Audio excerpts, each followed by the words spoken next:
हाजी roof Pathan का भव्य सत्कार कार्यक्रम संपन्न। धुले 15 दिसंबर 2024 केजीएन कॉलोनी क्षेत्र में हाजी रूफ पठान का भव्य सत्कार कार्यक्रम आयोजित किया गया। यह कार्यक्रम डी ग्रुप की ओर से आयोजित किया गया, जिसमें हाजी रूफ पठान को जिला नियोजन समिति सदस्य के रूप में उनके योगदान के लिए सम्मानित किया गया। हाजी रूफ पठान ने माजी मंत्री अब्दुल सत्तार के प्रयासों से अंत्य संख्यांक विकास निधि के तहत 1,25,00,000 रुपए स्वीकृत कराए, जिससे क्षेत्र में 5 सड़कों का कंक्रीटीकरण किया गया। इस महत्वपूर्ण कार्य के लिए क्षेत्रवासियों ने हाजी रूफ पठान और माजी मंत्री अब्दुल सत्तार का आभार प्रकट करते हुए उनका भव्य सत्कार किया। कार्यक्रम में प्रमुख अतिथि के रूप में इमाम और हाफिज हाजी फारूक अशरफी और हाजी शकील उपस्थित रहे। कार्यक्रम का संचालन अय्याज अहमद ने किया। इस अवसर पर दाऊद भाई, जाफर अली सैयद, हाजी सादिक, अब्दुल सत्तार पीएसआई, जमीर बड़े, जावेद मल्टी, मुराद दादा, इकबाल पटेल, साबिर पटेल, असलम पटेल, दाऊद खान पेंटर, इरफान काजी, मोहसिन काजी, जावेद पुलिस, मुन्ना मामा, अहद वायरमैन, कल्लू पाटेवाले, असरार पहलवान, अजमत मामा, भूरिया मामा और हाजी अकील समेत कई नागरिक मौजूद रहे। कार्यक्रम की सफलता के लिए डी ग्रुप ने विशेष प्रयास किए। यह सत्कार समारोह क्षेत्र के विकास कार्यों के लिए प्रेरणादायक साबित हुआ है। आप लोगों का ज्यादा वक्त नहीं दूंगा, पहले ही वक्त ज्यादा हो चुका है। मैं केजीएन कॉलोनी और मुल्ला कॉलोनी के बहुत करीब से देखता हूँ। मैंने बहुत करीब से देखा हो कि यहाँ तकलीफ क्या होती थी जाने के लिए। तो मैंने सबसे पहले मेरी मस्जिद थी, अजा मस्जिद, वहाँ पे मुझे बाजू पे घर होने के बावजूद भी मुझे जाने के लिए इतनी तकलीफ होती थी।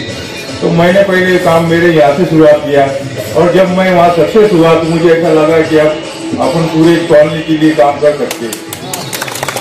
तो इसलिए मैंने केजीएन ग्रुप के जो नौजवान लोग हैं, यहाँ के कॉलोनी के जो लोग हैं, उन्होंने आकर मुझे बताया कि ऐसा सब प्रॉब्लम है। मैं बोला भाई साहब, मैं भी बहुत करीब से देखा हूँ, मुझे भी तकलीफ होती है जाने के लिए। इंशाअल्लाह मैं आपका काम जरूर करूँगा।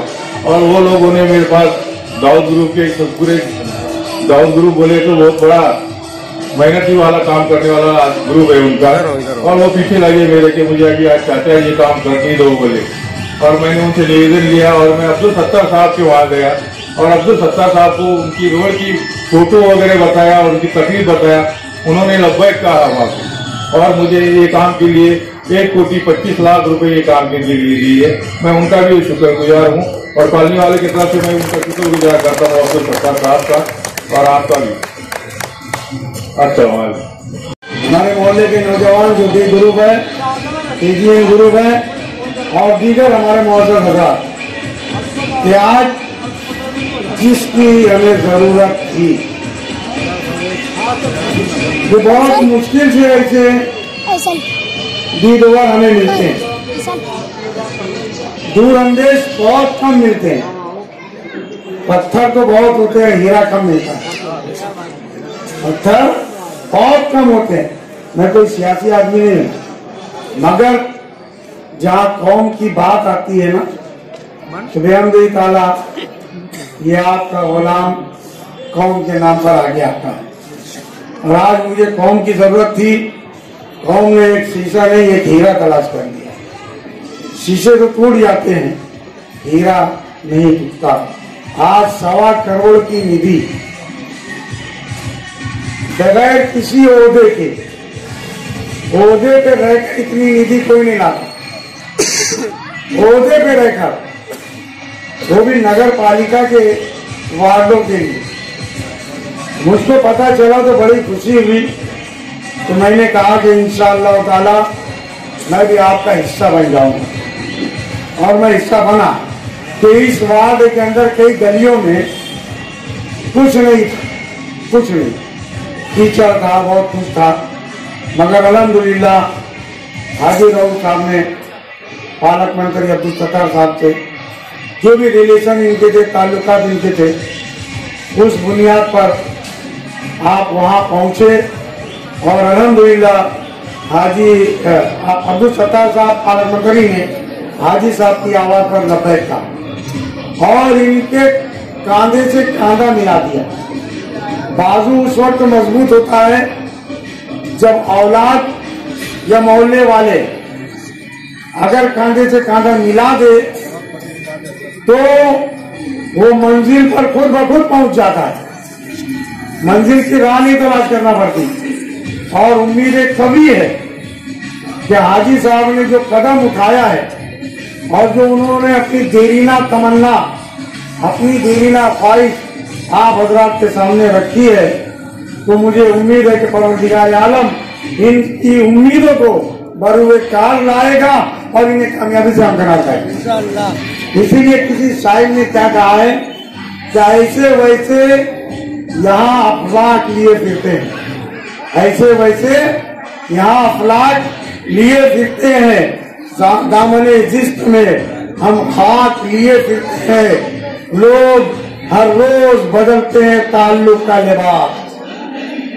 इस जुमले को समझे, लोग हर रोज बदलते हैं, कभी इधर कभी उधर कभी उधर कभी उधर, मैं नाम नहीं लूंगा, हर रोज बदलते हैं ताल्लुक का लिबास और हम एक ही पोशाक लिए फिरते हैं, एक ही पोशाक।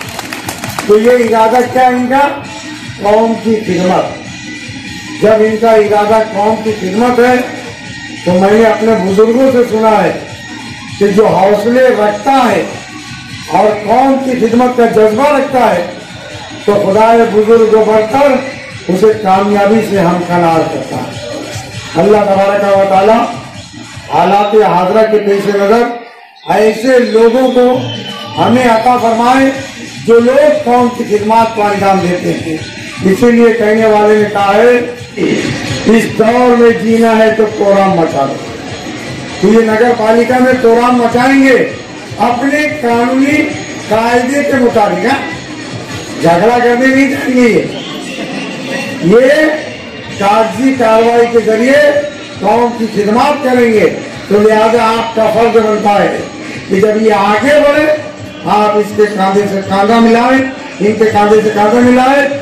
मैं अकेला चला था, जानिबे मंजिल तना मगर लोग आते गए, कारवा बनता गया। अल्लाह ताला हाजी साहब को कामयाबी से हमदराज कराए। अस्सलाम।